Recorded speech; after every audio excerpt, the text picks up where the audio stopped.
The Life of Chuck, directed by Mike Flanagan, who also brought us The Haunting of Hill House and Dr. Sleep, and then featuring a cast of Tom Hiddleston and a few other very familiar faces. This is a short story by Stephen King, or at least based loosely on this. So it's not only a dash of horror, but it has quite the emotional roller coaster to it. My name is Kyle. Thank you for jumping into Movie Tactics with me today, where we not only discuss the story, the plot, the characters, but also what makes movies memorable, the choreography, the action sequences, the things that make you go wow when you leave the theater. Now, this movie we're going to discuss isn't exactly an action movie, but in a way, when you leave the theater, you're still going to go wow, just because you know Stephen King has that twisty twist turn at the end of this film. This is a spoiler-free review, so sit tight, because we're going to talk about what this movie really is, because it is quite the ride. Think It's a Wonderful Life. Think Twilight Zone.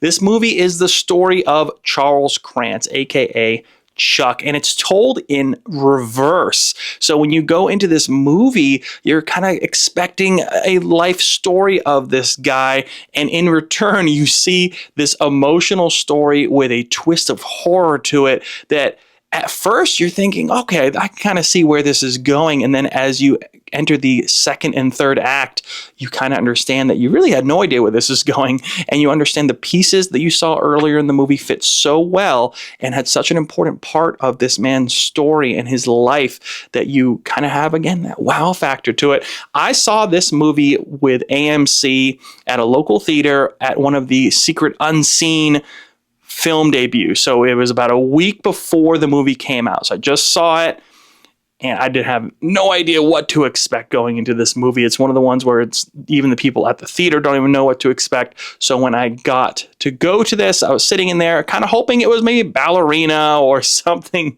coming out here soon that I would actually recognize more. But then I saw The Life of Chuck popped up, and I was like, I actually have almost no idea what this movie is about. And it made it even that much more interesting, because you see the first act, and you'll see it when you see this movie. You really have no idea what's going on. You're like, what kind of movie is this? I thought this was like a drama horror, and now it's looking like entirely different from what I expected. In fact, they did such a great job of hiding the first scenes in the trailer that you had almost no idea that it's going to start off this way. It's deep, it's weird, but it really does work in a way. I found myself just kind of thinking if I wanted to stay in the first act, to be honest. But then I'm glad I waited, because it got really weird in the second act. And then all of a sudden in the third act, you're understanding why they set it up this way and why they flipped the script on a traditional life story. It really has an indie feel to it. It has kind of like a dream-like sequence throughout the entire movie, and there's some narration going on. And Tom plays this character so well, just because it's a character in the beginning you don't really understand who he is or what's going on in this story. So you kind of take him for what he looks like when you first see him, and you're like, all right, this guy has no depth to him. And then you realize what's happening and why he's actually the showcase of this movie as you step back in time and go through all the many milestones in his life and what brought him to the point that you ended up seeing in the beginning of the movie. And then by the end of the movie, when you're kind of getting a feel for what's happening, you're realizing more and more that this feels more like a Stephen King film. And I remember just thinking towards the end, I was like, oh, wow. So I thought originally it might end up being kind of bland and boring and very generic. But now as we're going towards the end, we're getting that horror aspect of it. And it wasn't that long of a movie either. It's not one of those 3-hour long type movies. So it's not something you really have to sit through and just kind of feel like you're getting bored at any point. And the characters are so relatable and enjoyable to watch on screen, especially someone going down to like the younger years of Tom and kind of seeing what his childlike was like and where he comes from, a sense of pain and needing family and trying to be that awkward kid and trying to find a niche for himself to really kind of shine in a way.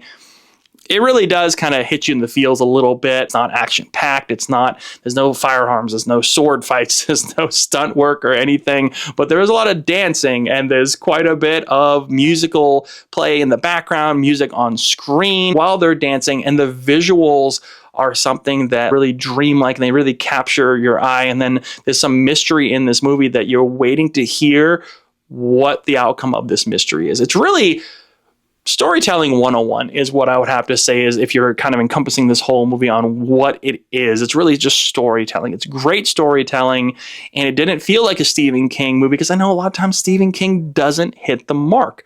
Time and time again, there's movies out there that just aren't that good of his, but he writes a lot of stories, and this one being one of his didn't feel like it until towards the end, and then at the end, it's really peak Stephen King. I'm going to give this movie a 77%. Did you get a chance to see The Life of Chuck yet? Let me know down in the comments below. Did you leave the theater after the first 20 minutes like I considered, or did you stay until the end to get that emotional horror reward that we were looking for out of this lifelong story of Chuck? Let me know down below. We're new here at Movie Tactics, brand new channel. Hit that subscribe button, hit that like button. Let me know how I'm doing down below. And thank you so much for watching. We'll see you in the next movie review.